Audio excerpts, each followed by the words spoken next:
Vertigo ஒரு பக்கம் திரும்பினா இருட்டுற மாதிரி இருக்கிறது, அப்புறம் கண்ணில் மயமயன்னு இருக்கிறது, தலை சுத்தல்.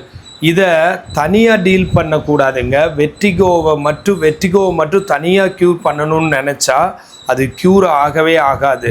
ஏன்னா வெர்டிகோவுக்கான காரணத்தை கண்டுபிடிக்கணும்.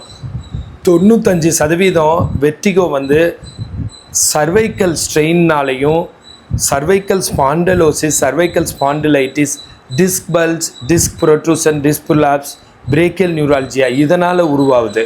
அப்படின்னா என்ன அர்த்தம்னு கேட்டிங்கன்னா, கழுத்தில் எலும்பு தேய்மானத்தினாலேயோ, கழுத்தில் ஒரு அழுத்தம் வர்றதுனால, ரொம்ப ஸ்ட்ரெயின் ஆகிறதுனாலையோ, இல்லை கழுத்தில் ஜவ்வு வீங்கி, ஜவ்வு தொத்தி, ஜவ்வு விலகி நரம்பு அழுத்திட்டு இருக்கிறதுனாலையோ இருக்குது. இது எக்ஸசைஸில் பூரணமாக குணமாகிற நோய். இது எக்ஸசைஸில் மட்டும்தான் குணமாகுது, வேறு ட்ரீட்மெண்ட்லாம் யூஸ்ஃபுல்லாக இருக்கிறதில்ல. அதனால தான் அந்த வெர்டிகோ வருது. அதோடு சேர்த்து இன்னும் நிறைய சிம்டம்ஸ் வருது. ஃபஸ்ட்டு சிம்டம்ஸ் எல்லாம் சொல்லிவிட்டு அதுக்கு என்ன எக்ஸசைஸ் பண்ணலாங்கிறதையும் நான் சொல்லி கொடுக்குறேன். ஆக்சுவலாக சிம்டம்ஸ் எப்படி இருக்குன்னா, ஒரு குறிப்பிட்ட பொசிஷனில் இப்படி திருப்புறப்போ பிளாக் ஆகிற மாதிரியோ, இல்லை சுற்றுற மாதிரியோ இருக்குது, இல்லைன்னா முன்னாடி இருக்க பொருள் ரொட்டேட் ஆகிற மாதிரி இருக்குது. அதுதான் வெர்டிகோவோட மெயின் சிம்டம். இதோடு சேர்த்து சர்வைக்கலில் வேறு நிறைய சிம்டம்ஸ் வருது. அதில் ஒன்று தான் வெர்டிகோ. சர்வைக்கலில் வேறு என்ன வருதுன்னா, டினிட்டஸ்னு ஒரு சவுண்டு வருது, ஊன்ற மாதிரி காதுக்குள்ளே. அப்போ தனித்தனியாக ஒவ்வொன்றையும் டீல் பண்ணவே முடியாது. எல்லாத்துக்கும் சேர்ந்து சர்வைக்கல் ஸ்பாண்டிலைட்டிஸோ, சர்வைக்கலில் இருக்கிற நோய்களோ காரணமாக இருக்கிறப்போ அதை க்யூர் பண்ணாவே இது எல்லாம் சேர்ந்து சரியாயிடும். சில டினிட்டஸை தனியாக டீல் பண்ணலாம் அப்படின்ட்டு நினைக்கிறீங்க. அப்படி முடியாது. டினிட்டஸ் சவுண்டு, இல்லைன்னா காதுக்குள்ளே வலி, இல்லை காதுக்குள்ளே சம்டைம்ஸ் சீ பிடிச்ச மாதிரியெல்லாம் இருக்கும். அது இதோடு அசோசியேட்டடாக இருக்குது.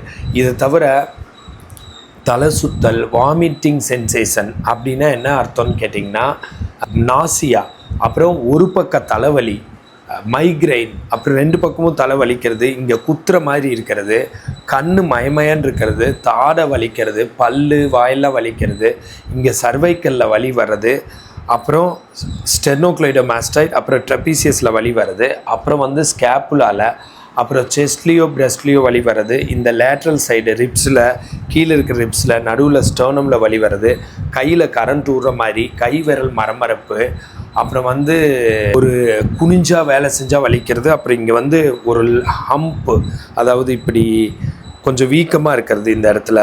அதுக்கப்புறம் முதுகில் பூரா அந்த ஸ்பைனல் கார்ட் பூரா வலிக்கிறது, அப்புறம் ஒரு பக்கம் திரும்பினா இம்பேலன்ஸ் வர்றது, ஒரு நடக்கிறதுக்கே இம்பேலன்ஸ் இருக்கிறது, இல்லை பால்பிட்டேஷன், இல்லை அதிகமாக வேர்த்துறது, இது எல்லாமே சர்வைக்கலோட அசோசியேட்டடாக இருக்குது. எப்படி இவ்வளோ சிம்டம் கொடுக்க முடியுதுன்னா, உடம்பு பூரா மோட்டார் அண்ட் சென்சரி, அதாவது நம்ம ஆக்சன்ஸு, அப்புறம் சென்சேஷன், இதையெல்லாம் நர்வ் சப்ளை, நரம்பு ரத்தம் சப்ளை பண்ணுறது எல்லாம் ஸ்பைனல் கார்டாக இருக்குது. ரொம்ப பெரிய உறுப்பாக இருக்குது ஸ்பைனல் கார்டு.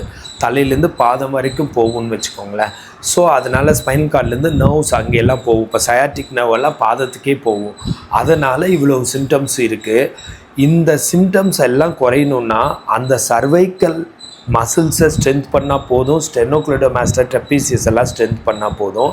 நீங்கள் தனித்தனியாக ஒவ்வொன்றையும் டீல் பண்ண முடியாது. பால்பிட்டேஷனை தனியாக டீல் பண்ணுறது, செஸ்ட் பெயினுங்கிறப்போ ஹார்ட் டாக்டரை பார்த்து டீல் பண்ணலான்னு நினைக்கிறது, டெண்டர்னஸ்க்கு தனியாக ஒரு ஊசி போட்டுக்கலான்னு நினைக்கிறது, இல்லை ஒரு பக்க தலைவலிக்கு பிரெயினை ஸ்கேன் எடுக்கிறது கிடையவே கிடையாது. எல்லாம் சேர்ந்து ஒரே நோய் தான். சரிங்களா? இப்போ பாருங்கள், இது மாதிரி rotation clockwise exercise, rotation anti clockwise exercise, இதெல்லாம் அந்த வெர்டிகோ அண்ட் டினிட்டஸ் இதுக்கான எக்ஸசைசஸ். அப்புறம் ஷோல்டர் பிரேசிங் எக்ஸசைஸ், அப்புறம் கையை கோர்த்து மேலே 10 கவுண்ட்ஸு, கீழே 10 கவுண்ட்ஸ், அந்த மாதிரி எக்ஸசைஸ். ஸோ இதையெல்லாம் பண்ணுறப்போ உங்களுக்கு நல்லாவே பெயின் குறையும். இது ஒரு எக்ஸாம்பிளுக்கு 4 எக்ஸசைஸ். ஆக்சுவலாக அங்கே 30-40 எக்ஸசைசஸ் மினிமம் செய்ய வேண்டியதாக இருக்குது. ஸோ இந்த மாதிரி ப்ராப்ளம் இருக்கிறவங்க கண்டிப்பாக ஒரு கன்சல்டேஷனுக்கு எனக்கு கால் பண்ணலாம். அண்ட் என்னென்ன டூஸ் அண்ட் டோன்ட்ஸ்னால், ஸ்ட்ரெஸ், டிப்ரெஷன், ஆங்ஸைட்டி இல்லாமல் இருங்க. மல்லாந்து படுத்தா சின்ன தலைவாணி, சைடில் படுத்தா பெரிய தலைவாணி வைங்க. ஃப்ளாட்டான பெட்டில் படுங்க. 2 வீலர் டிரைவை கம்மி பண்ணிக்கோங்க. தலையாட்டி பேசாதீங்க. யாரும் கூப்பிட்டா உடம்போடு திரும்பி பாருங்கள். குனிஞ்சு வேலை செய்கிறது, வெயிட் தூக்குறதெல்லாம் அவாய்ட் பண்ணுங்கள்.